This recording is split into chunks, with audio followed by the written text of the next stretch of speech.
World Bank Group.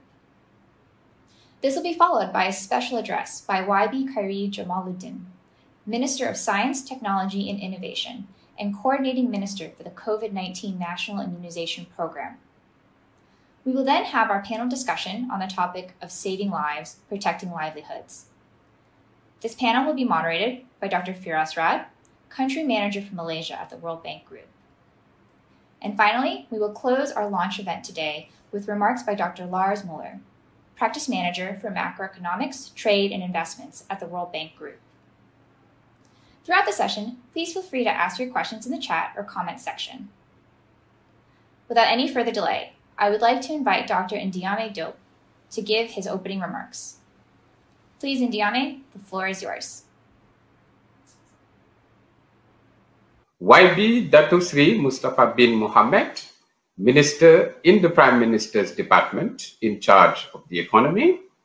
YB Khairy Jamaluddin Abu Bakr, Minister of Science, Technology and Innovation, and also Coordinating Minister for the COVID-19 National Immunization Program.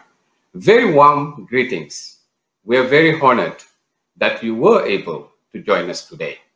On behalf of the World Bank, let me also extend a very warm welcome to all other participants to the launch of the World Bank's 24th Malaysia Economic Monitor, Weathering the Surge. The title of this edition of the Malaysia Economic Monitor reflects the immediate challenge that Malaysia is currently facing with COVID-19. More than a year after the pandemic began, Malaysia is experiencing a sharp increase in the number of COVID-19 cases, exerting pressure on the public health system. This has led the government to reimpose nationwide movement restrictions to contain the spread of the virus and ease the burden in the public health system. Certainly, the top priority today is to save lives and protect the livelihood of all Malaysians. And this is discussed in detail in part 1 of the MEM. The panel discussion today will also dive deeper into this issue, as well as draw on the lessons learned over the past 12 months about what has worked and what has not worked so well on the policy side. Part 2 of this MEM, Resilient Recovery for the Private Sector, looks at the impact of COVID-19 on the private sector to date and what role should the private sector play in post-pandemic recovery. The COVID-19 pandemic has exposed the gap and exacerbated the vulnerabilities in Malaysia's private sector. Real-time surveys implemented during the crisis shows that Malaysia's firms are more vulnerable than their peers, and the pandemic has aggravated the issues that the Malaysian private sector faced pre-pandemic. The analysis in part 2 also takes a longer-term view and highlights the importance of increasing resilience of the private sector, given that post-pandemic recovery will be largely driven by the private sector. As mentioned in another publication launched by the World Bank Kuala Lumpur Hub this year, Aiming High, Navigating the Next Stage of Malaysia's Development, Malaysia is expected to transition into a high-income economy within the next 3 to 7 years. The economy will continue, therefore, to need bold reforms to boost productivity and competitiveness, produce high-skilled labor, modernize the institutions, and promote inclusiveness. As a close partner, the World Bank stands with the Malaysian people to help ensure that this transition translates into improvements in living standard for all, in line with the government's shared prosperity vision. I wish everyone a good and insightful session ahead, and salam sejahtera. Thank you very much, and terima kasih. And now, I have the pleasure to invite YB Dato Seri Mustapha bin Mohamed, Minister in the Prime Minister's Department in charge of the economy, for his opening remarks. Assalamualaikum warahmatullahi wabarakatuh. A very good morning. Ladies and gentlemen, global economic recovery has gained momentum after the marked contraction caused by the COVID-19 pandemic last year. In its global economic prospects, the World Bank projected world GDP to expand by 5.6% this year, compared to 4% as forecasted in January. Fiscal support from governments and a rapid rate of vaccination have supported economic activity in major advanced economies, most notably the US and other Western countries. Global manufacturing activity has also expanded, and industrial production has surpassed its pre-pandemic level. There is optimism around the world for a strong global recovery this year. This optimism will have a positive impact. Ladies and gentlemen, the recent pledge by the G7 leaders to contribute 1 billion COVID-19 vaccine doses within a year to poorer countries is surely a welcome development. This pledge is pertinent because the recent pickup in economic activity across the globe has been quite uneven. Emerging economies and lower-income countries are experiencing subdued pickups following a resurgence of COVID-19 cases. Ladies and gentlemen, the health and economic crisis arising from COVID-19 have presented unprecedented challenges to policymakers around the globe. In response to the crisis, as you all know, the Malaysian government has implemented 6 economic stimulus packages altogether, worth 380 billion ringgit, with a direct fiscal injection of 70 billion ringgit. These stimulus packages have cushioned the impact of the pandemic on the rakyat and the Malaysian economy. For instance, the Grant Khas Prihatin benefited nearly 1 million micro-enterprises, while the Bantuan Prihatin Nasional benefited more than 10 million Malaysians in the M40 and B40 income categories. Indeed, the pandemic has clearly highlighted the need to provide better social protection to vulnerable groups, especially for Malaysians in the informal sector. Ladies and gentlemen, given the very challenging circumstances, it is imperative for the government to have a clear pathway forward. The National Recovery Plan provides a clear strategy for the country to emerge from the COVID-19 pandemic. It also provides certainty to Malaysian workers and businesses, as it outlines clear timelines regarding the gradual opening of the Malaysian economy. In recent days, we have done a lot better in ramping up our vaccination rollout. The rate of vaccination is of course critical in reducing the number of infections and in reviving our economy. Ladies and gentlemen, the government is also in the final stages of fine-tuning the 12th National Plan.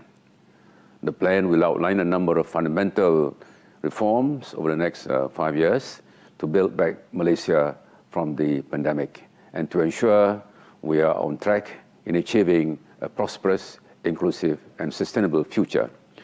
Ladies and gentlemen, we welcome the publication of the 24th edition of the Malaysia Economic Monitor, Weathering the Surge by the World Bank. While the focus of the report launched today is on the immediate impact of the current pandemic, understanding the medium and long-term economic trajectory remains vital to ensure Malaysia's growth is based on innovation and productivity. In this regard, the Malaysian government is committed to continue conducting public-private consultations. These consultations will help us in designing better policies and promoting better understanding of the impact of COVID-19 on the economy and, of course, on the post-COVID recovery as well. We take note of the MEM report in which the World Bank has revised downwards our projected GDP growth to 4.5% this year, which is lower than the government's official estimate of between 6 to 7.5%.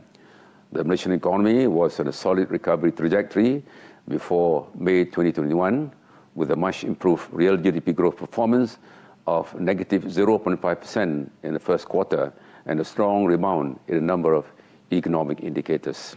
Unfortunately, the increase in COVID-19 cases and subsequent implementation of lockdown measures has had an impact on Malaysia's economic recovery. At the moment, our officials are crunching the numbers to assess the impact of the lockdown that began on June 1st on the Malaysian economy. If the government's measures, including rapid vaccination and lockdowns accompanied by strict observance of SOPs, are successful in reducing the number of cases, Malaysia can look forward to strong economic recovery in the fourth quarter of this year. Looking ahead, the Economic Planning Unit will continue working closely with the World Bank Group's Inclusive Growth and Sustainable Finance Hub in Kuala Lumpur. On that note, thank you and have a good day. Thank you, YB, for the refreshing remarks. Before we dive into the presentation of our report findings, it is my pleasure to present the feature video for this report.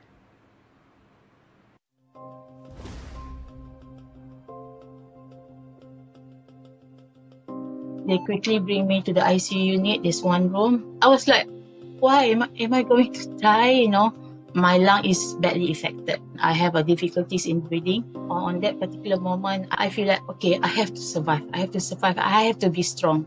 I just think of my kids and my mom. I opened my eyes. When I turned left and right, I saw another patient on my right is dying. So I cried. Sirens have sounded warning of the strain on the health system. As I stepped out towards the lift, that revelation and that fear just came into the mind and saying that, is this it? You know, if I go, will I make it? Will I come back? You know, the advocate of safety SOP has always been coming out in the media, in the TV, reminding people, and suddenly you're a victim. The risk is real. COVID-19 does not pick and choose. It will affect anybody and everybody. One of my close family members was diagnosed to be COVID positive. The impact was real. I mean, the effect was devastating. One of the key visions that I saw was there were a few medical frontliners who were slumped, taking a rest. They looked very exhausted. And the thought came in and said, hey, you know, Allah will put you through, you will get well, you'll come out. But these poor medical frontliners, they're going to have to get up again and again and again. And why are they doing this? They're doing to make sure you're okay, that you go home to your family. The storm around us now batters both businesses and individuals. It's like you're juggling. You're used to juggling 3 balls, but it's like someone is tossing an extra ball to you at any given time, and you gotta manage, you know, that juggling with the constant change in SOP, whether it is operating till at one point 7 p.m., now 8 p.m., and then you know, having constant change on whether there is dine-in or no dine-in. This affects a lot of our planning. Businesses are just caught in that endless cycle of uncertainty and just constant pressure from all directions. Rising cases, a strained health system, and ongoing movement restrictions provide a gloomy outlook for the year ahead. Most owners do not want to let go of people, but you know, after so many rounds of MCO, money is short. The cash flow is short.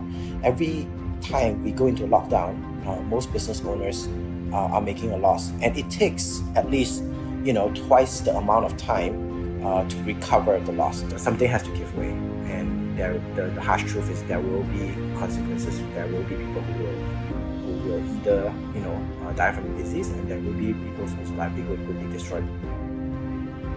This is no longer a debate between lives and livelihoods. The path to safety needs to shield both. If people are not there anymore, people start everybody is affected and they can't go out and can't work and they can't buy. So how is there going to be economics in that? I mean, everything will be shut down, everything will be affected. People will be afraid to go out to spend money. The country will not progress if that happens. Curbing the pandemic should be a priority, followed by the livelihood, because it will come hand in hand. We have seen the glimmer of hope before. The economy contracted less in the first quarter of the year as movement restrictions were eased and global trade continued to strengthen. Now, more than ever, we need to set sights on weathering the surge. Malaysia needs to effectively contain the pandemic to save lives, with necessary fiscal aid to protect the well-being of its people. With lives and livelihoods intact, only then can we recover with resilience.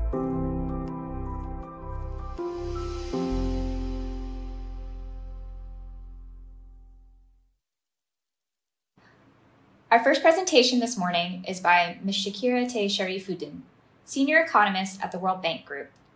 Shakira's presentation will look at Malaysia's macroeconomic development and outlook ahead. The floor is yours, Shakira. Thank you very much, Alicia. Selamat pagi and a very good morning to everyone joining this session this morning.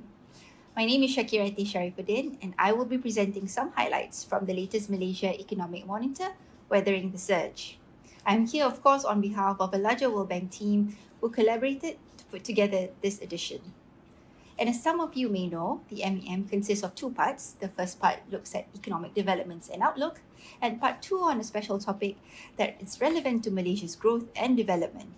My colleague Smita will be presenting part two later on resilience recovery of the private sector. So without wasting any time, let me take you through some of the key highlights for part one of the report. For the presentation this morning, I will cover four broad things. First, what are the current developments in the country, particularly surrounding the pandemic? Second, what is Malaysia's economic performance to date? And third, what is our outlook for the economy? And finally, what are some of the immediate steps and medium-term measures that can be taken in light of this development? So first, let's take a look at some of the pandemic-related developments in Malaysia. Of course, more than a year since its outbreak, there has been a dramatic surge and worrying trend in the number of COVID-19 cases in the country. And as you can see from the chart on your left, there has been a steep increase in the number of daily new cases, and more worryingly in the number of deaths. If we compare that against other countries and normalize it by population, we have surpassed even that of India, which we all know was the epicenter of the pandemic earlier during the year. And just for context, it took Malaysia 1 year to record its first 100,000 cases. Between April to May 2021 alone, the number of new cases amounted to more than 100,000. Similarly, it took Malaysia almost a year for cumulative deaths to amount to 500. In the last 10 days alone, more than 500 people have died to the virus. Of course, given these numbers, the health system has been operating close to its maximum capacity, with most intensive care units or ICUs running at nearly 100% capacity, as seen from the chart on the left. Key containment measures, including mass testing and contact tracing, have not been fully or effectively implemented. And so if you look at the chart on the right, Malaysia's positivity rate, which currently stands above the 5% threshold, is considered to be indicative of inadequate testing. The World Health Organization, or the WHO, suggests that ideally, a rate lower than 3% can be regarded as the benchmark for adequate testing. The Ministry of Health has also expressed its concern regarding the emergence of new variants of concerns, particularly the Delta variant, which may spread at a faster pace and result in higher fatality rates. Moving on, the national vaccination program has started but at a slower pace, and this has been impacted by low vaccine supply as well as operational and logistical challenges. As of June 17, 2021, slightly more than 5 million, or just under 20% of the population, have received at least one dose of the vaccine. Despite these constraints, the vaccination process have gained some momentum in the last 4 to 6 weeks, as you can see from the chart on the right. There are two main drivers for this development. First is the opening of a parallel opt-in vaccination program that utilizes the AstraZeneca vaccine. And second, the government has also set up large-scale vaccination centers as well as mobile vaccination units in the rural areas. And so given these developments, the government has reimposed the Movement Control Order, or the MCO. Initially, the MCO allowed for most economic sectors to continue to operate, but recently a full lockdown has been announced with only key essential services allowed to operate. This continuous cycle of on and off closures and reopenings will definitely have a negative spillovers to the economy, and slower than expected rollout of the vaccination program will create strains to the health system. The government recently announced its recovery plan, announcing several phases of reopenings for the economy going forward. The immediate focus should be effectively containing the pandemic and protecting livelihoods. But before we jump ahead, let's take a step back and see how the economy has been shaping up for the last 6 months. And so as you can see from the chart on the left, after a marked contraction caused by the pandemic, global economic activity has gained significant momentum. Growth remain well below pre-pandemic projections, and in many countries, the pandemic continues to have an impact on growth. Overall, recovery pattern has been uneven, and it's mostly driven by advanced economies, particularly the US. Similarly, among the developing countries in East Asia and the Pacific region, as you can see from the chart on the right, there has been a general improvement in economic activity with definitely significant variations across countries. While growth in China remains strong, many other countries are still being impacted by the virus, with a resurgence in the number of daily new cases. For Malaysia, the economy contracted by 0.5% in first quarter of this year, and this is a moderation from the 3.4% recorded last quarter last year. And so while negative spillover effects from the pandemic continue to weigh on growth, these effects were cushioned by several developments. First, there was less restrictive movement control during the earlier part of the year, and measures such as the ICNR EPF withdrawal scheme actually provided some support to private consumption. The economy also benefited from a general strengthening in global trade activity, and this is reflected in the right-hand chart, where there has been an acceleration in exports. And this was driven largely by manufacturing exports, which actually expanded by almost 22% during the quarter on increased demands for global electronics as well as rubber gloves. And very quickly, on inflation. Inflation has been on an uptrend, and in April, it increased to 4.7%, as you can see from the left-hand chart. And this increase was mainly due to fuel price increases stemming from a base effect from the same period last year, as shown by the right-hand chart. And then broadly, core inflation remained constant at 0.7% throughout the first quarter. We have seen some initial signs of improvement in the labour market, and this mainly reflects a lower rate of contraction in unemployment growth and a greater increase in labour force. However, despite these initial signs of improvement, unemployment rate still remains elevated. Throughout the first quarter of this year, unemployment stood at 4.8%, and recently in April, it stood at 4.6%, definitely higher than pre-pandemic levels. And in addition, if you look at the chart on the right, underemployment, both skill-related as well as time-related, still remain elevated throughout this period. And in response to the COVID-19 surge, the government to date has announced 3 additional stimulus packages: the Permai, Pemerkasa, and Pemerkasa Plus. Collectively, these 3 packages amount to about 75 billion ringgit, or about 5.5% of GDP. Now, direct fiscal injection valued at 6 billion ringgit, or about 1.2% of GDP. The government also recently withdrew 5 billion ringgit from the National Trust Fund, or KWAN, and this is actually 25% of the total fund amount. And this is intended to fund the country's vaccination program. And to some extent, this actually reflects the limitation faced by the government in raising adequate financing through higher borrowing. As of March this year, federal government debt stood at 64.6% of GDP. So now what is the outlook then for the economy?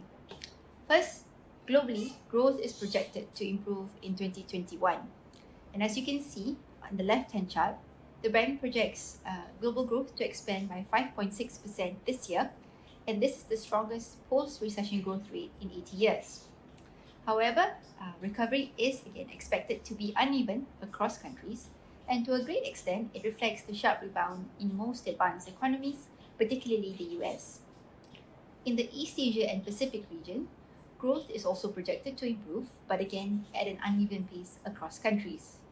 So overall, the region is expected to grow at 7.7%, as you can see from the right-hand chart, and this largely reflects a strong rebound in China.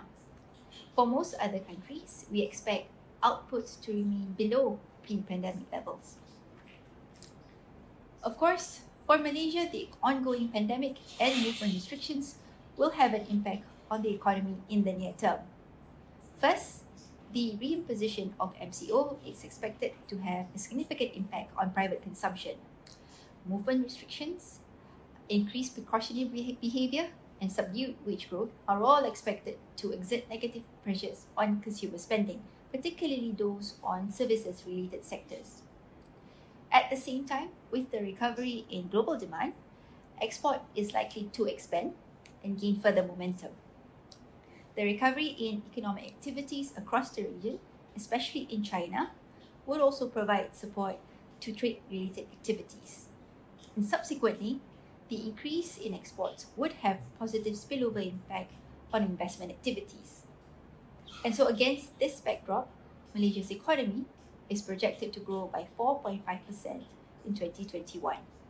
And this is a 1.5 percentage point lower than the earlier forecast of 6% that we put out in April. The revision reflects two things. First, the resurgence in number of new cases, and secondly, the slower than expected rollout of the vaccination program. Going forward, the pace and trajectory of growth will depend on three broad factors. First, the length and severity of movement restrictions. Second, the effectiveness of pandemic containment measures. And third, the pace and rollout of the vaccination program. And so the economy faces several downside risks, and a return to normalcy would depend greatly on effectively containing the spread of the virus. First, without a proper testing and tracing strategy, reopening of the economy would come at the risk of another wave of new cases, and this could precipitate another phase of movement restrictions. With the current pace of Malaysia's vaccine rollout, any further delays or disruptions could also affect a safe reopening of the economy. Third, the number of vulnerable households without adequate support could increase. To date, the government has introduced a number of financial support and relief measures, but most of them are either small or short-term in nature. Those with few or no savings, informal workers, as well as those who have lost their jobs, would continue to remain vulnerable unless they are provided with adequate financial support. And fourth, ongoing domestic political uncertainty could continue to affect investment sentiment and hinder progress of recovery. And so the suspension of parliamentary sessions has already led to delays of the tabling for the 12th Malaysia Plan. And currently, it is also constraining any possible discussions related to the revisions of the debt limit. And so we've seen the past, present, and outlook for Malaysia. And given this setting, what should then be the policy priorities both in the short term and medium term? As we've said before at the beginning of this presentation, in the immediate term, containing the current wave of the pandemic should remain the topmost priority. And there are four key measures to this. First, the capacity for smart containment should be strengthened, and an effective testing and tracing strategy is essential to ensure a safe reopening of the economy and easing of movement restrictions. We have done an internal estimate at the bank, and what we have seen is an open and comprehensive testing policy are positively associated with both containment and growth outcomes. Second, the pace of vaccine rollout needs to be accelerated. The government has indeed been ramping up efforts to accelerate this plan, and I'm sure you will hear more from YB Khairy's speech later. But of course, consistency is key, and continuous scaling up in the operational and logistical aspect of vaccine deployment is essential. Third, additional targeted social spending is essential to protect vulnerable households and businesses, particularly the SMEs.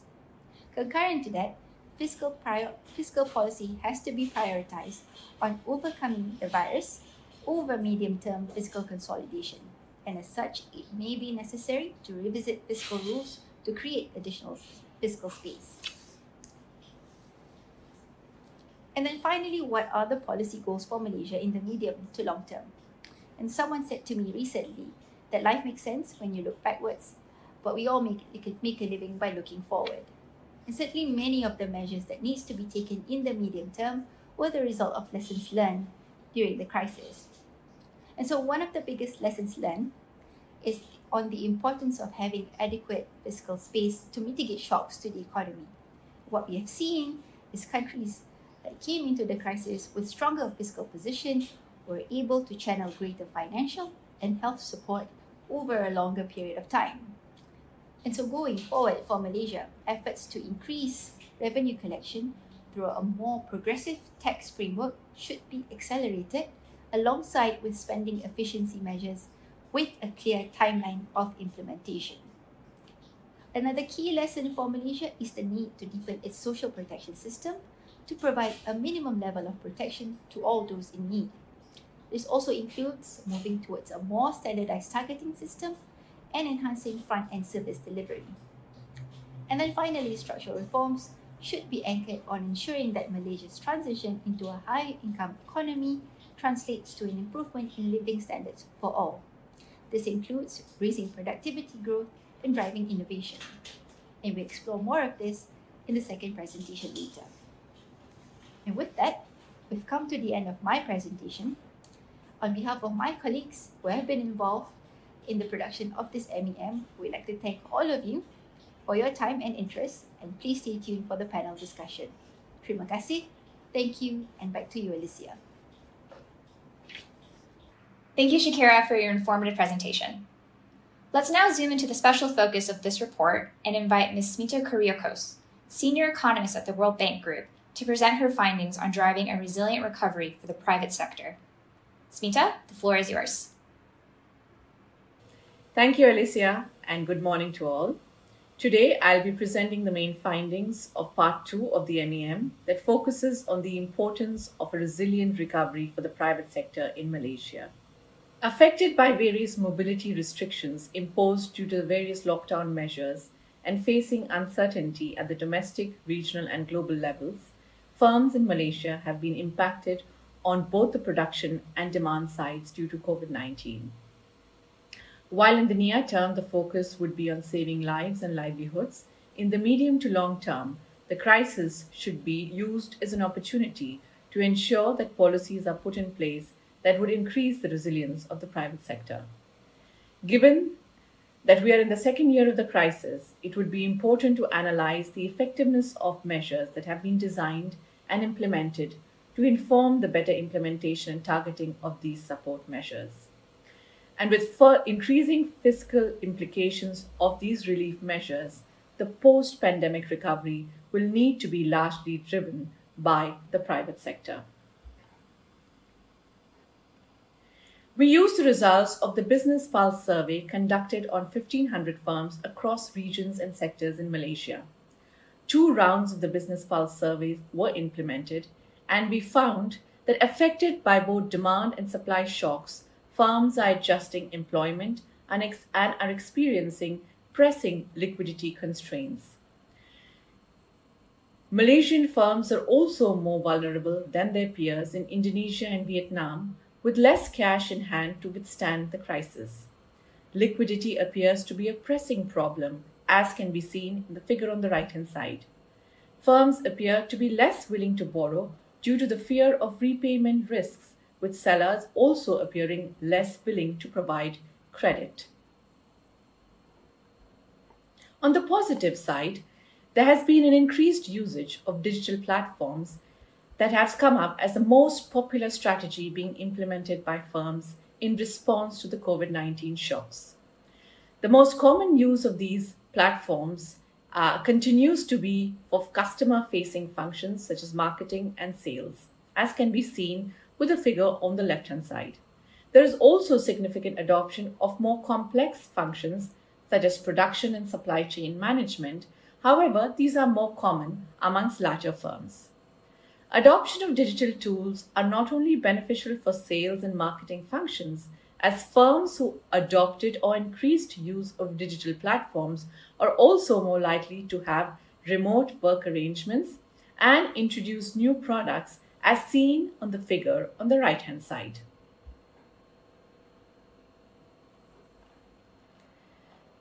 COVID-19 has exposed the gaps and exacerbated the vulnerabilities in Malaysia's private sector. Malaysia trailed peers both in terms of labour productivity and total factor productivity even before the crisis, and these gaps are increasing. While Malaysia continues to experience positive labour productivity growth, its rate of growth remains below those of its transitional and aspirational peers.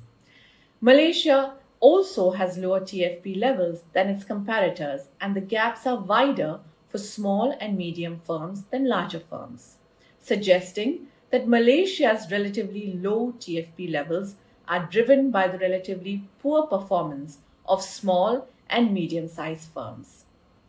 The crisis has exacerbated the productivity gaps faced by firms, especially for SMEs. Malaysian SMEs have been underperforming those in peer countries, both in terms of output and productivity levels. In the manufacturing sector, although SMEs contribute to around half of the employment in the sector, they only account for 31% of output. That's seen in the figure on the left. And as seen in the figure on the right, in the services sector, Malaysian firms' labour productivity levels lag behind those of its comparators. With the tourism and retail sectors having been particularly badly hit by the pandemic, these productivity gaps may be further exacerbated. To reduce poverty and ensure shared prosperity, growth that creates a greater number of more productive jobs is required. Economic transformation through deeper structural changes and market integration that catalyze business opportunities are needed to create an environment in which workers are able to shift into higher productivity activities.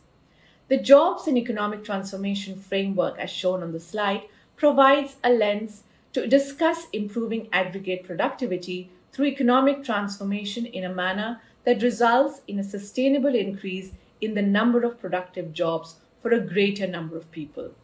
The next section of the presentation will assess Malaysia's performance against some of these salient elements of the Jobs and Economic Transformation Framework.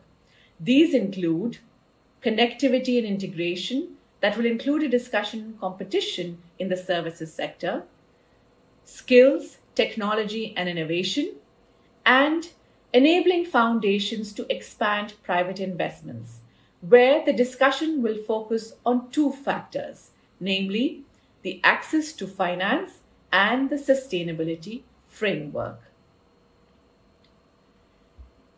Effective trade, competition reform in the services sector, and investment policy reform all boost growth and productivity. Openness to trade and investments are vital for the achievement of economic transformation, with export-led strategies providing access to larger markets that enable economies of scale, increase technology transfer, and leverage competition to raise productivity. FDI also plays a very crucial role in facilitating knowledge and technology spillovers. Uncertain trade and investment prospects have given Malaysia a renewed sense of urgency to strengthen its competitiveness. Malaysia faces not only a pandemic, but also a considerably less benign global environment amid heightened policy uncertainties, shifting patterns of international production and trade and and an acceleration of disruptive technologies that will alter the nature of comparative advantage. Persistent uncertainty about the post-pandemic landscape has weighed heavily on business confidence and contributed to a sharp decline in investments globally and domestically.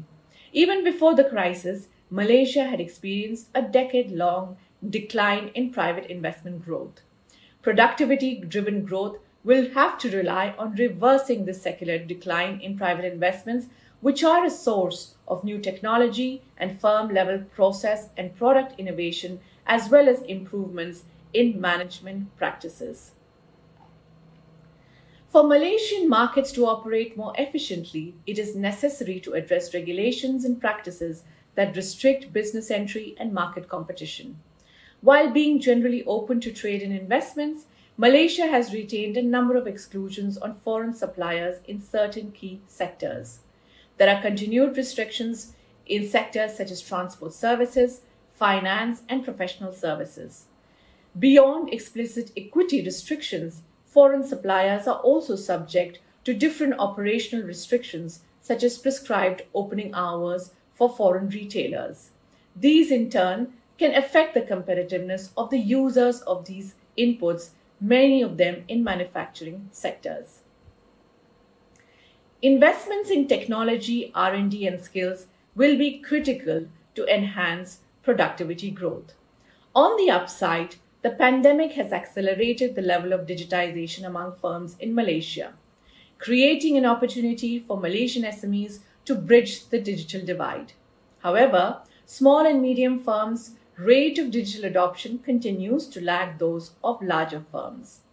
At the aggregate level, most of the digital adoption is related to sales and marketing functions, with a smaller proportion of firms using digital solutions for more complex business production services.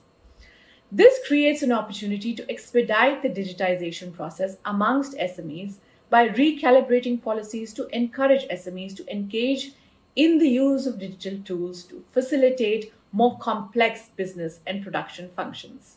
In fact, despite the already high proportion of firms adopting digital technology, the vast majority of firms, close to 90% or more, are interested in government assistance for adoption of digital solutions to deal with the COVID-19 crisis.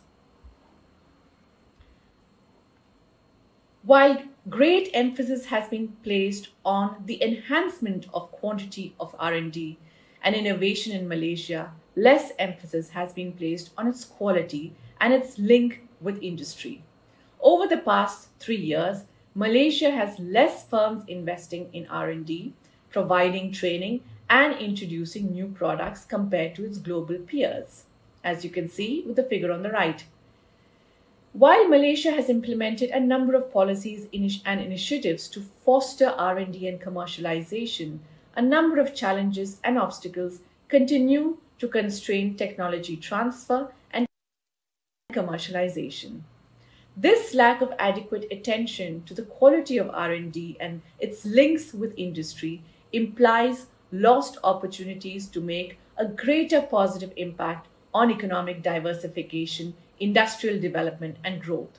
With the trend towards increased digitization and automation in the current context, the availability of an adequately skilled workforce becomes even more critical. As discussed earlier, of all the factors including in the enabling foundations to expand private investments, we focus on two, namely access to finance and the sustainability framework. The pandemic has increased the issues related to access to finance, which could constrain private sector recovery and future growth. According to a survey conducted by B&M, SMEs rely heavily on informal sources of financing. For those who do use formal channels, banks are the most popular source. As stated earlier, the PPS survey shows that the Malaysian firms remain relatively vulnerable compared to their counterparts elsewhere in the region, in terms of having available cash flow, with repayment risk being the main barrier to accessing finance. An examination of the level of non-performing loans for SMEs in banks' portfolios may provide insights into the extent of this vulnerability. The 6-month blanket loan repayment moratorium in place through September 2020 and the subsequent targeted repayment assistance initiatives for SMEs have largely obscured the impacts of the pandemic on repayments. MSME NPLs ratio rose by 0.2 percentage points to 3.2% in December 2020 after the end of the blanket moratorium, as seen in the figure on the right-hand side. While there are signs of economic recovery, many MSME loans have been restructured and the full impact on the quality of the loan portfolio may not be seen until later in 2021. Finally, mainstreaming an economic growth recovery strategy that incorporates green and environment sustainability may play a positive role in improving competitiveness. The potential benefits to be derived through the promotion of sustainable industry processes include improved water and energy efficiencies, increased operational cost savings, higher industry asset values, reputational advantages, and greater investments from risk-informed global companies looking for sustainable investment opportunities. These investments in improved resilience would also support higher levels of connectivity with global value chains that increasingly require all participants in the chain to engage in green and sustainable production processes. The next section elaborates the policy recommendations to foster a resilient recovery for the private sector. These recommendations are organized in terms of what the government of Malaysia could implement in the near term to weather the surge, followed by short, medium, and long-term policy measures that would help Malaysia get back on track on a productivity-led innovation growth model as it aspires towards attaining high-income nation status. According to the BPS survey, a vast majority of firms were able to access government support programs that were introduced in the Prihatin and Penjana plans.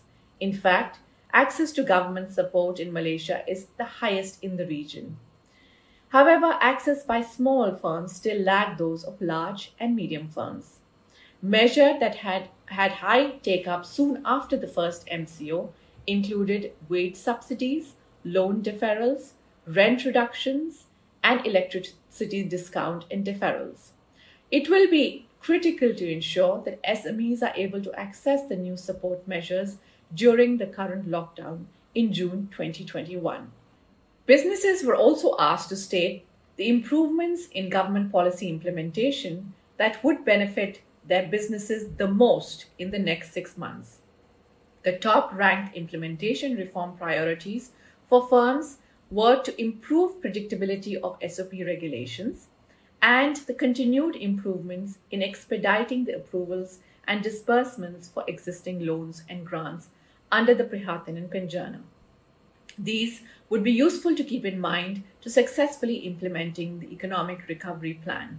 Analyzing data from BPS, we found that conditional wage subsidies have been effective in limiting layoffs in Malaysia and should be considered an important measure to provide relief for firms. So in the near term, 1, it would be critical to implement clear and accessible support programs that provide relief to firms. 2, extend conditional wage subsidies. And 3, improve predictability of SOP regulations and expedite the approvals and disbursement for existing loans. In the short term, programs need to be calibrated towards increasing firm efficiency. Over the years, the Malaysian government has introduced, implemented, and reformed numerous instruments and programs with a wide range to support SME activities. With new programs being designed to expedite the recovery of the private sector, there is an opportunity to recalibrate these programs towards priority areas, such as through initiatives to build the digital capacity of SMEs to increase private sector growth and resilience. There is also a need to develop an enabling framework that provides more efficient and inclusive financial services, particularly for SMEs. Innovations in the area of digital technology create an unprecedented opportunity to mitigate the impact of the COVID-19 crisis on SME financing. Simplified loan application processes and the use of alternate data for credit decisions could be leveraged by banks to reduce the turnaround time for processing SME loans. In the medium to long term, there is a need to undertake deep structural reforms. In recent years, Malaysia has entered into a number of major regional trade agreements, such as the Comprehensive and Progressive Agreement of Trans-Pacific Partnership, the CPTPP, and the Regional Comprehensive Economic Partnership, the RCEP. These agreements come with deep commitments, including in areas such as competition policy, government procurement, investment protection, and investor and intellectual property rights. The ratification of the CPTPP and the swift entry into force of the RCEP should be prioritized. Following the substantial liberalization of Malaysia's manufacturing sector, the focus should now be on further liberalizing the services sector. There is a need to modernize Malaysia's investment ecosystem to attract more quality investments. This could be done through enhanced investment monitoring and evaluation frameworks to track the progress towards achievement of objectives defined by the national investment aspirations, reforming the tax incentive policy and administration system on the basis of the principles of predictability, transparency, accountability, and proportionality, and building a more coherent investment promotion agency framework that strengthens the strategic and operational capabilities of the agencies involved. There is a need to encourage deeper linkages between public research institutions and industry to increase commercialization of research by adoption of a more coordinated approach towards public R&D and innovation activities, by implementing consistent monitoring and evaluation frameworks across public research institutions to inform policy making, and enhancing the incentive system to facilitate greater technology transfer and commercialization of research. Strengthening firms' technological and skills readiness by incentivizing firms to invest in basic managerial and organizational practices, and increasing the development of applied tech skills and structured partnerships with industries for internship and capstone projects. And finally, mainstream green and environment sustainability into economic policy making. The Malaysian government has introduced the concept of eco-industrial parks in its mid-term review of the 11th Malaysia Plan, with the establishment of these parks intended to significantly reduce industrial waste and promote resources while maximizing economic returns. Through the deployment of specific policy tools, there needs to be a deepened collaboration between national and local governments, public infrastructure operators, manufacturing firms, industry association, industrial park operators, and financial institutions to develop an eco-industrial park framework. Consequently, SMEs will need to be provided with support to mainstream environmental, sustainable, and governance standards into their production processes to leverage new growth opportunities through increased participation in global value chains, in which there is a growing demand for cleaner and greener products. Finally, incorporating sustainable finance practices into corporate strategies both improves internal governance as well as positions firms to be more attractive. Thus, there will be a need to leverage sustainable finance instruments to maximize financial benefits for a more sustainable and resilient private sector.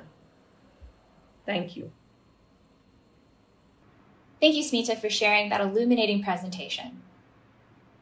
It is my distinct honor now to welcome YB Khairy Jamaluddin, Minister of Science, Technology and Innovation, and the Coordinating Minister for the National COVID-19 Immunization Program, to give his special address. The COVID-19 pandemic has forced governments across the world to balance between saving lives and livelihoods. Today, with a surge of more than 9,000 daily cases in May, in Malaysia, we also face the same dilemma. To stem the surge of the virus, a third movement control order was imposed. Mobility restrictions imposed by lockdowns dampen economic activity and hence increases the uncertainty around our economic recovery.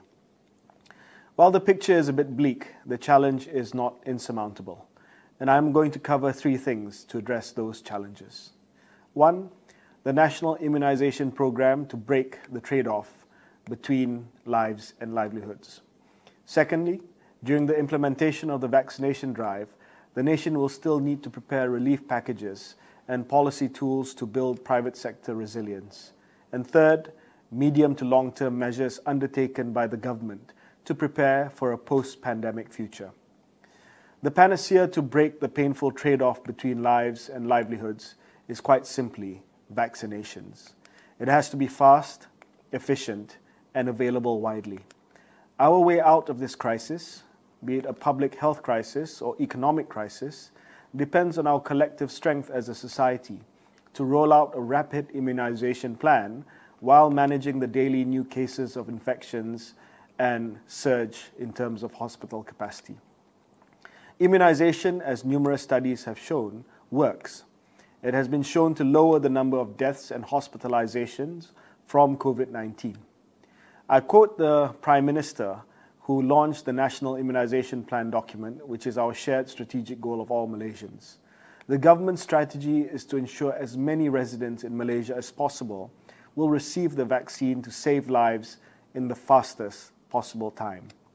The importance of vaccinations is also clear to see in the recently unveiled National Recovery Plan, which has the 2-dose vaccination rate together with the average daily COVID-19 cases and the ICU utilization capacity as targets to decide which sectors of the economy should open up and when. This plan is divided into 4 distinct phases, which goes from a full MCO, as it is currently, to a full opening, including the social sector, when we have less than 500 daily COVID cases, ICU utilization is at a satisfactory level, and 60% of the population have been given the full dose of the COVID-19 vaccines. As the coordinating minister of the National COVID-19 Immunization Program, we are putting together all resources that we have to achieve this goal. The government has set a target of administering 150,000 vaccine shots per day in June, before increasing it to 200,000 shots a day by July. I am pleased to say that we reached this target ahead of schedule with 215,000 shots on the 15th of June. As of June 19th, 4.08 million individuals, covering 12.5% of the population, has received at least one dose of the COVID-19 vaccine, with 1.58 million already receiving full 2 doses.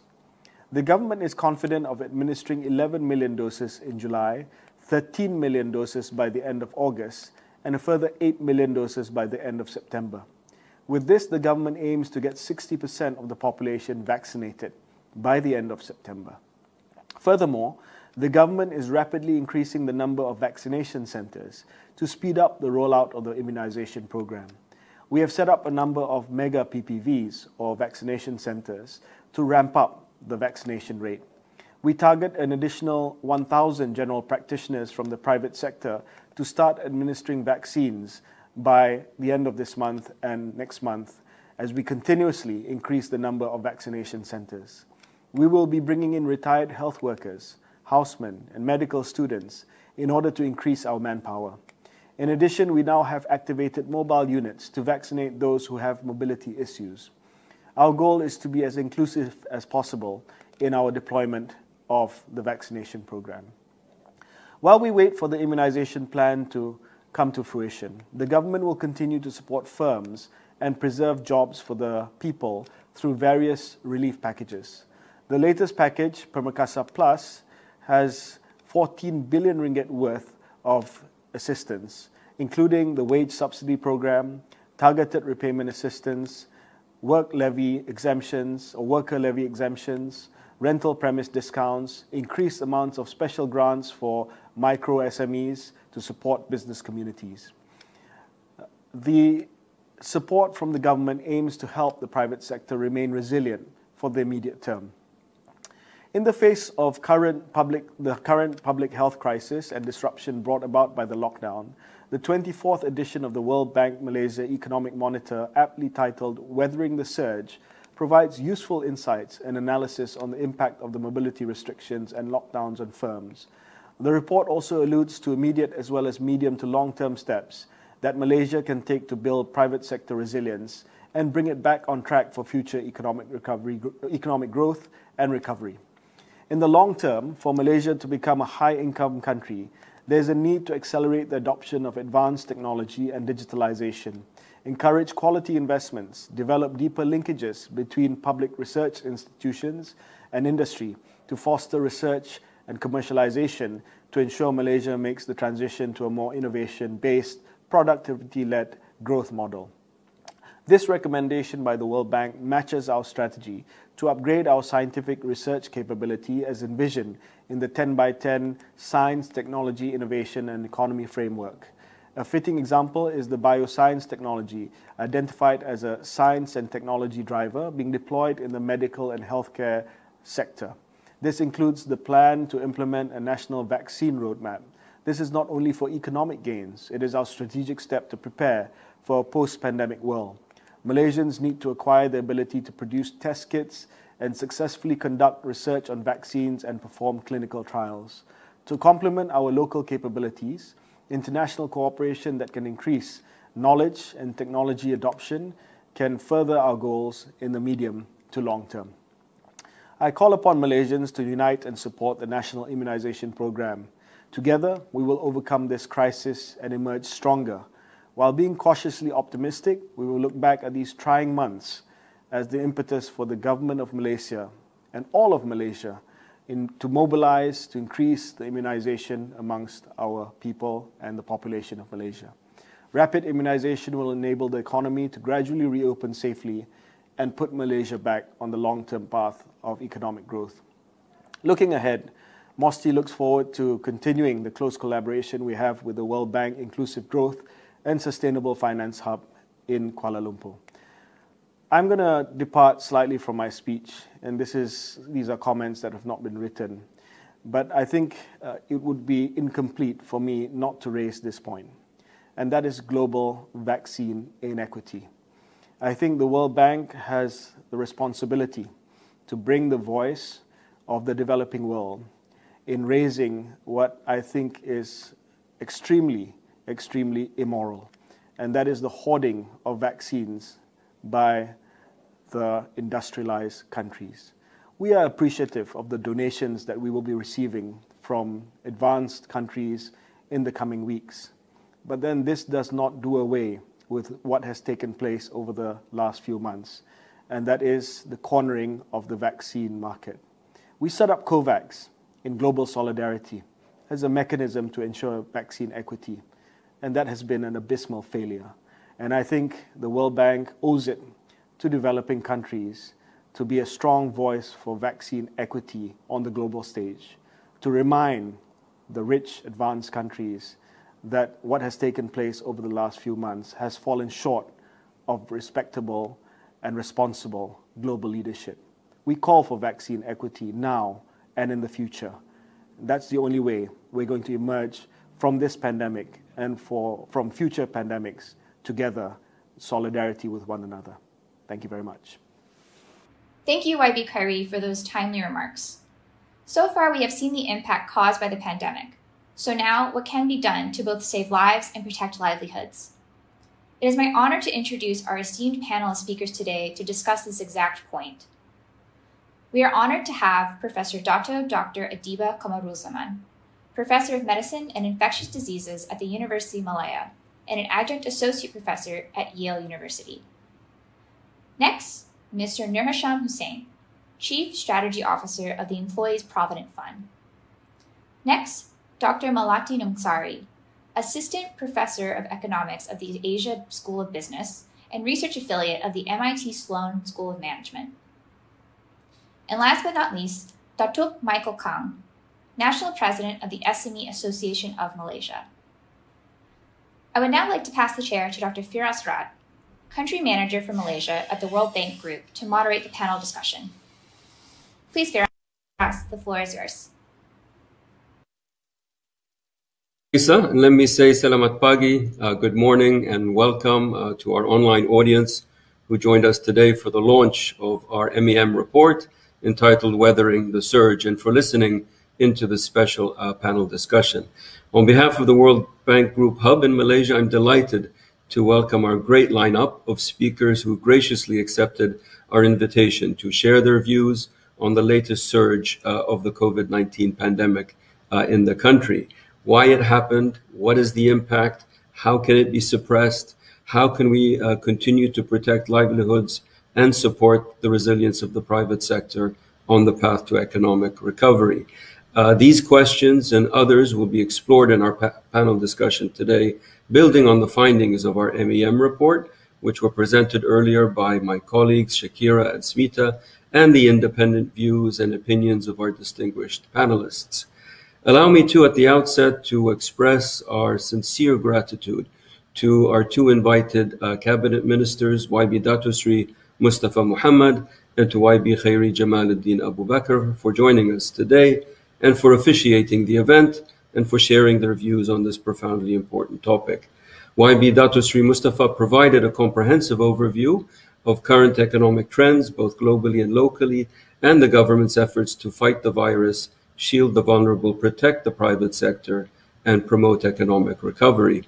YB Khairy Jamaluddin focused his special address on the importance of accelerating the country's national immunization program to break the trade-off, in his words, between lives and livelihoods, on short-term relief measures to build private sector resilience, and on medium to longer-term policy measures to prepare for a post-pandemic future. YB Khairy also expressed an exceedingly important view on the topic of global vaccine inequity. At the end of his remarks, he called for the World Bank to be a strong voice on the global stage for vaccine equity and to remind the wealthy and industrialized countries that the prior policy measures of pre-securing excess supplies were both inequitable and unreliable as a global health response. For without solidarity and international cooperation, it will be virtually impossible to overcome this pandemic and future pandemics down the road. I would like to say that these important remarks by YB Khairy resonate with the President and senior management of the World Bank Group and reinforces the views that our institution has been expressing to the leaders of the G20 and G7 on the importance of vaccine equity and accessibility. Our leadership recently joined together with the WHO, the IMF, and the WTO ahead of the G7 summit in the UK to argue for mobilizing $50 billion in financing to achieve equitable access to vaccines and for rich countries to immediately donate their excess supplies as a way of beating the virus everywhere. We are encouraged by the responses of the wealthier nations and will continue to be a strong voice for upscaling efforts to rapidly improve vaccine equity in every part of the world. Allow me now to turn to our panelists and online audience to begin our discussion. We will go through 2 rounds of questions with myself posing the questions, and then we will have a third and open round for questions from the audience. For those who would like to pose questions to our panelists, kindly post them in either the comments section of Facebook or in the chat box on WebEx. I will now begin with our first panelist, Dr. Adiba, on a question related to the public health aspects of the latest surge. Dr. Adiba, when you look closely at the last few months in Malaysia compared to the prior period in 2020, the overall trends in terms of transmission, positivity rates, hospitalization rates, and fatalities are quite concerning, if not a bit alarming. When you look at these trends, especially deaths, for example, you see a remarkable spike in fatalities beginning in January compared to the previous 9-month period. In light of these trends, Dr. Adiba, what, in your view, are the main challenges confronting the health system, specifically in implementing an effective containment strategy? Dr. Adiba, over to you. Thank you very much, Dr. Firas. And first of all, let me thank you for inviting me to be part of this panel and discuss some of the questions put forward, but also to congratulate you on the excellent report. I think many of the concerns have been spelled out this morning, and some of the potential strategies that we can take. Now, in terms of the challenges to the health system, I think we can divide it into two. First would be the challenge to the acute care, for which, I think in most states, and certainly here in the Klang Valley, the bed utilization for COVID-19 patients, and especially for ICU care, has consistently been above 90%, if not 100%. Just yesterday, I was, or my colleagues were in discussion with Ministry of Health colleagues, and despite the 2 months or 2 weeks of lockdown that we've had, we've not really seen an appreciable decline in the bed utilization for ICU. And when we talk about health challenges, right now we're also focused about COVID, but this also has severe impact on non-COVID patients. Delays in cancer surgery, delays in ischemic heart disease treatment, and so forth and so forth. So that's another challenge to the health system that's not often talked about. Specifically in terms of public health challenge and how can we effectively contain the pandemic, so that we, when we open up, we're not looking at another few months of lull, and then get lulled into complacency, and boom, we have another surge. I think what we really need to have and to review, well, first of all, review and to have is a much more comprehensive testing strategy, and that has to be, I think, much better supported digitally. What is known, I think, in current terms as precision public health. We've got precision medicine, which tries to tailor treatment to different types of cancer, for instance, or genetic diseases. But precision public health is about really knowing your epidemic. This is for someone like me in HIV, it's a very important mantra: know your epidemic, know your response. And to be able to do that effectively, we need to look more than just beyond the daily cumulative cases. I know we've set our targets at 4,000, 2,000 and 200 or something like that, but it really needs to be much more nuanced than that. And we have to have better real-time data at the national and state, as well as subnational levels down to the district, so that moving forward we can have we don't have these blunt blanket lockdowns. So in order to do that, I think what is hampering the health system at the moment, the challenge to the health system is, we've heard that two of our main sources of infection at the moment are the factories and the unlinked cases. And I think the unlinked cases can be better characterized if we had a better testing and contact tracing system in place.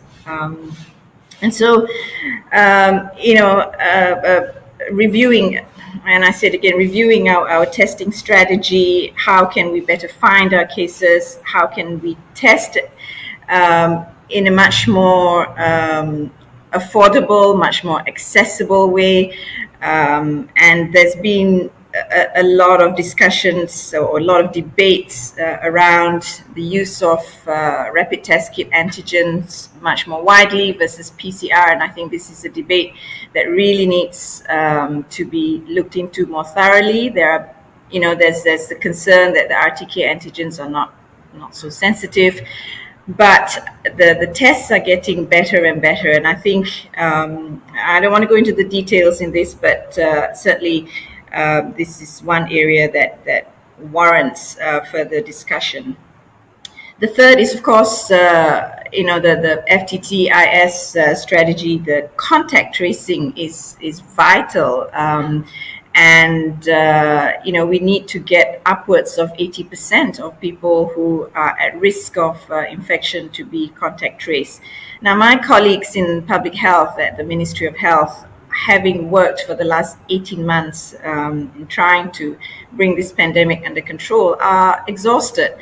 So unless we automate this whole system, we're going to struggle to get to adequate levels of contact tracing. And if we don't contact trace adequately, we're not going to be able to break the chain effectively. And finally, I think, a lot has been done in a way to isolate those who have found to be positive, either at home or in government isolation centers. This is also one area that can be further strengthened. I think, for those at low risk who are more like, and those who, are suitable, can be isolated at home, again, supported digitally and perhaps with engagement of general practitioners, etc. And finally, I think, as has been mentioned before, adherence to isolation will only be increased if there's support, particularly for those who are in the lower end of the socioeconomic spectrum and on daily wages. Now, that's sort of a general I'm lost for words. A general overview of, I think, a more comprehensive, digitally enhanced mass testing strategy. But one area that I think needs further thought, and we've got colleagues from the industry here, is a mass testing strategy or testing strategy that is specifically for the industries. And obviously those who work in different industries will need different kinds of testing strategy. But I think right now that there appears to be not sort of a coherent national level testing strategy for these high-risk areas, the manufacturers, construction sites, etc. There are some really, really good examples of companies who are already doing it. But I think this needs to be more comprehensive and coherent. Of course, strategy is only as good as its implementation. Testing is only one arm of the public health efforts. Others would have to include vaccination and perhaps prioritizing the high-risk areas, and of course housing arrangements. I think testing without addressing the root cause of the housing arrangements for many of these foreign workers and others that are that we're seeing causing upwards of 50% of current surge is it's not going to really deal with the source of the risk areas for infection. So those are my thoughts for now in terms of the challenges to the health system, both in the acute care sector as well as the public health sector. Thanks, Seri. So, Dr. Adib, if I could just come back in with some maybe two quick follow-up questions. One is on testing. In your view, what are the key binding constraints on ramping up testing and maybe getting it to a level where people are more comfortable with it? There's been a lot of discussion about the high positivity rate, and to get, you know, to tackle that challenge, you need to ramp up testing. But in your view, is it a financial one? Is it a logistical one? Is it a know-how constraint? But what can be done at that level? And then secondly, on immunization, obviously there's a big surge now to accelerate immunization. There is a view also that, you know, the emphasis has been more on the delivery of vaccines rather than on people getting vaccinated. But, and we did hear today about different measures that the government is taking. But also, how do you see the government moving ahead with trying to ramp up vaccination efforts in coordination with all stakeholders in the country? Just over to you. Thank you, Dr. Adiba. Yeah, thanks, Dr. Firas. Let me take the question on testing first. I think, first of all, there needs to be a very clear policy coming out from Ministry of Health with regards to expanding the testing. There is still, unfortunately, a lot of confusion on the ground as to whether RTK antigens are adequate for community-based testing versus PCR. And what this has led to is, you know, either duplication or delays in isolating and contact tracing because of the over-reliance on the PCR. As mentioned before, the RTK antigens or the lateral flow assays and other kinds of antigen of the rapid tests are improving in terms of sensitivity and specificity. I think what's important is also there needs to be clear guidance from the Ministry of Health in terms of the types of tests used, that, you know, it really needs to be high quality tests that have been pre-approved. You know, by WHO, there are only currently 3 that have been pre-qualified. And then most importantly, the cost. Right now, I think the cost of tests, although I believe there's been some cap in the price, it's still very costly. And some of the newer generation rapid test kit antigens that are coming out not only perform better in terms of sensitivity, I think you know, with mass procurement, some can be gotten for $1 to $2 per test, and that would certainly, you know, enable not just ramping up of the public health sector testing, but I think industries, I dare say, would also be willing to test more frequently with that kind of cost. Friends and colleagues in the industry are you know, complaining that the current tests still cost way too much if we're going to advise twice weekly testing, for instance. And the other approach, I guess, particularly in relation to manufacturers and foreign workers, that was undertaken by Singapore, is to also do serology testing to see who may have been infected amongst these workers, and where you can reduce the frequency of the more, you know, the testing to look for acute infections. But all this, you know, I think can certainly be you know, put into a more coherent strategy in consultation with the end users and stakeholders themselves, and you know, with things like procurement for the less costly tests that are pre-qualified and of good quality. In relation to the vaccination program, yes, there's been a lot of, I think, angst earlier on, but you've just heard YB Minister saying the efforts taken by the government to try and scale this up, and, you know, with the increasing in the variance of concerns behind, you know, breathing down our necks, I think this can't be escalated fast enough. And I believe the over-reliance on the mega vaccine centers has now given way to much more hopefully community engagement through individual members of parliament or NGOs, and that really is the only way to do it. I think Malaysia has got an excellent infrastructure that for years have been very successful in scaling or in ensuring more than 90% of the childhood vaccination coverage. In fact, close to 100% childhood vaccination coverage.